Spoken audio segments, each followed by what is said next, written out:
एक बार की बात है, रात का समय था। सूरज अपनी साइकिल से गांव की तरफ जा रहा था। तभी उसे रास्ते में कुछ आवाजें सुनाई देती हैं। तभी वो अपनी साइकिल रोक देता है और कहता है, कौन है? तब आवाज आता है, मौत। ये सुनकर सूरज बहुत डर जाता है और अपनी साइकिल पकड़कर भागने की कोशिश करता है, लेकिन तभी उसकी साइकिल हवा में उड़ने लगती है और सीधे उसकी सर पर गिर जाती है। तभी चुड़ैल उसके सामने आती है और उसका गला पकड़ लेती है और कहती है, छोड़ दूंगी लेकिन तेरे मरने के बाद। इतना कहकर चुड़ैल जोर जोर से हंसने लगती है। इसके बाद आए दिन कोई न कोई मारे जाने लगा। कुछ लोग गाँव में हो रही इन घटनाओं के बारे में बात कर रहे होते हैं। तभी महेश बोला, भाई जल्दी ही कुछ करना होगा, आए दिन कोई न कोई मारा जा रहा है। भला ऐसे कैसे हो सकता है कि हर दिन किसी न किसी की मृत्यु हो जा रही है। तभी दूसरा व्यक्ति भी कहता, हाँ भाई तुम ठीक कह रहे हो, इस तरह तो पूरा गांव ही खत्म हो जाएगा। तभी दूसरा व्यक्ति कहता, लेकिन भाई हम कर भी क्या सकते हैं, हमें छोड़ो, गांव में ऐसा कोई नहीं है जो मौत को टाल दे। तब महेश कहता, हाँ भाई तुम ठीक कह रहे हो, जब समस्या ही ना पता हो तो समस्या का समाधान कहाँ से मिलेगा। तभी दूसरा व्यक्ति कहता, जो भी हो भाई, लेकिन अब डर लगने लगा है,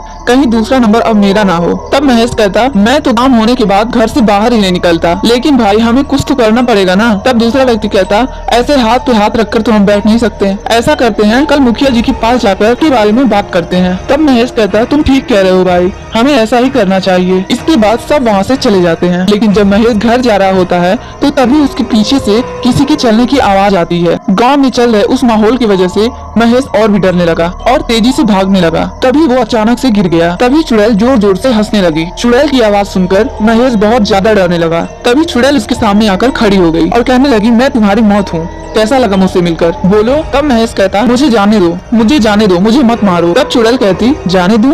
ऐसे कैसे जाने दूं? आज तुम मरोगे और धीरे धीरे सारे गांव वाले भी ऐसे ही मरेंगे, सब मरेंगे सब। अगले दिन उसकी लाश गांव की सड़क पर पड़ी हुई मिली। सुबह सुबह जब वहाँ से दूध वाला गुजर रहा था तभी उसने देखा कि महेश की लाश सड़क पर पड़ी हुई है। वह तुरंत दौड़कर महेश के घर जाता है और महेश की बीवी से वो सब बात बताता है। इसके बाद गाँव वाले महेश की लाश को घर पर ले जाते हैं। ये देखकर महेश की बीवी जोर जोर से रोने लगी। इसके बाद गांव में डर का माहौल और ज्यादा फैल गया। राजू और भीमा महेश की मृत्यु के बाद और ज्यादा डर गए और अब क्या करना है इसके बारे में सोचने लगे। और तभी एक दोस्त कहता, यकीन नहीं हो रहा कि हमारा दोस्त महेश अब हमारे बीच नहीं रहा। अगर हमें पता होता तो हम सब साथ मिलकर उसे घर छोड़ आए होते, तो ये सब नहीं हुआ होता। तब भीमा कहता, हाँ राजू तू ठीक कह रहा है, चल अब और नहीं, आज ही सरपंच से इसके बारे में हम बात करेंगे। समझ नहीं आता कि वो अब तक शांत क्यों हैं, कुछ कर क्यों नहीं रहे। तब राजू कहता, हाँ भाई चलो हम दोनों साथ चलते हैं। इसके बाद भीमा और राजू दोनों सरपंच जी के घर पहुँचे।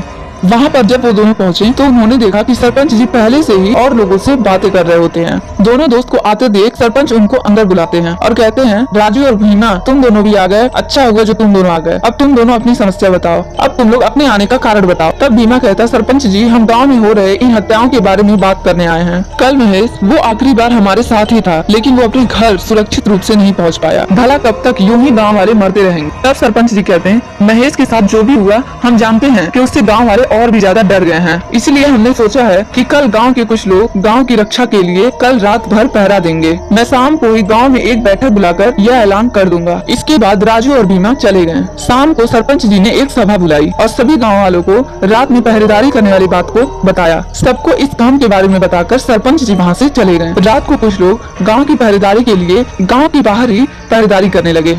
तभी हवा का एक झोंका आता है और जोर जोर से हंसने की आवाजें आती हैं। तभी आसपास रखा सामान इधर से उधर उड़ने लगता है। तभी एक व्यक्ति कहता, कौन है, कौन है यहाँ? तब चुड़ैल कहती, तुम सबकी मौत। इतना कहकर चुड़ैल जोर जोर से हंसने लगती। तभी एक व्यक्ति कहता, क्यों पड़ी हो तुम हम लोगों के पीछे, ऐसा क्या कर दिया गांव वालों ने तुम्हारे साथ, भला तुम्हारा क्या बिगाड़ा है? तभी चुड़ैल कहती, तुम्हारे गांव के एक आदमी ने मेरा पूजा भंग करके मेरा बहुत बड़ा नुकसान किया है, जिसकी कीमत तुम सब भुगतोगे। तभी एक व्यक्ति कहता, लेकिन तुम उसकी सजा हमें क्यों दे रही हो? तब चुड़ैल कहती, ताकि कोई चुड़ैलों के काम में विघ्न डालने से पहले 100 बार सोचे। उसके बाद चुड़ैल उनमें से एक व्यक्ति को जमीन में गाड़ देती है और दूसरे वाले की गर्दन उखाड़कर फेंक देती है। उनमें से बाकी के 2 लड़के भागने की कोशिश करते हैं, लेकिन तब तक चुड़ैल उन दोनों के सामने आकर कहती है, बहुत शौक है ना भागने का, अब भाग। के बाद चुड़ैल दोनों के हाथ उखाड़कर चौराहे के बीच में लटका देती है। अगले दिन जब सब लोग उठते हैं, चौराहे पर लटकी लाशों को देखकर सब डरकर सरपंच जी के घर जाते हैं। और तभी एक औरत कहती है, ये काम जरूर एक चुड़ैल का है, तभी तो इस तरह लोगों को मार रही है। मैं एक बाबा को जानती हूँ, वो जरूर इस चुड़ैल का साया हमारे गाँव से निकाल कर फेंक देंगे। इसके बाद कमला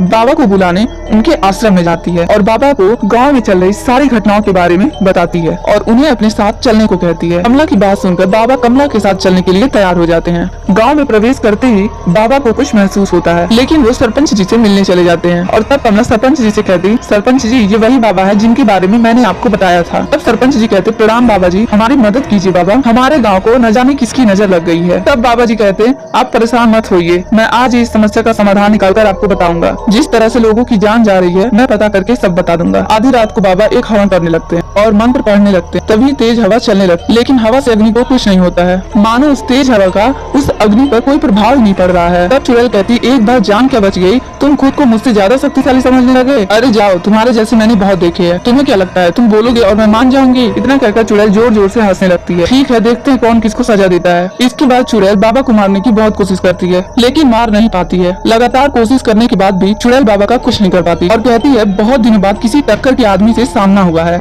लेकिन उस सुरक्षित घेरे के अंदर से ये सब कहना बहुत आसान है। हिम्मत है तो बाहर आ। इसके बाद वो सामने रखे बर्तन में से कुछ निकालकर चुड़ैल के ऊपर डाल देते हैं और एक खाली शीशी में उसे कैद कर लेते हैं और कहते हैं, आज के बाद वो किसी को परेशान नहीं कर पाएगी। तब चुड़ैल कहती, बाहर निकालो मुझे। अरे बाहर निकालो, जाने दो मुझे, मैं कुछ नहीं करूंगी, मुझे जाने दो। तब बाबा कहते, मैंने तुम्हें पहले ही समझाया था, लेकिन तुम नहीं मानी, समय आने पर तुम्हें मुक्ति मिल जाएगी। अगले दिन सभी मिलकर बाबा का धन्यवाद करते हैं और कहते हैं, धन्यवाद बाबा जी, आपकी वजह से हमारा गाँव सुरक्षित हो गया। तब बाबा कहते हैं, आज से आप सब बिना डर के जी सकते हैं। इसके बाद बाबा कहते हैं, अब मैं यहाँ से चलता हूँ और उसके बाद बाबा वहाँ से चले गए।